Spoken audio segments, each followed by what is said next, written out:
You've probably heard the phrase that an apple a day keeps the doctor away, but I think a more accurate or more interesting form of this phrase would be that a lemon or an orange a day keeps the scurvy away.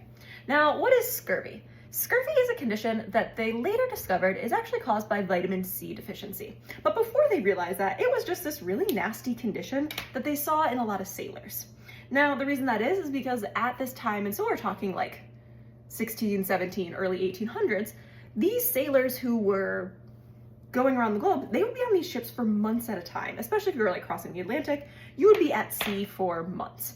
And in that time, they didn't have any access to any kind of fresh produce. So they would see these sailors developing things like bleeding gums, irritability, muscle fatigue. They would have injuries that just wouldn't heal, like they'd have festering wounds.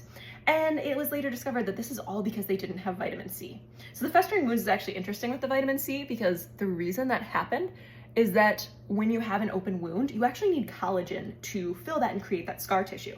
And vitamin C is really important for collagen synthesis.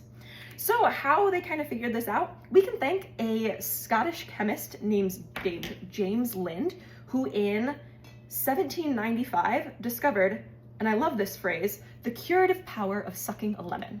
And that was actually what he did. He would give people suffering from scurvy, he would have them suck on a lemon, and lo and behold, their symptoms would get better. Now, surprisingly, it wasn't actually for another 135 years until we realized what was happening.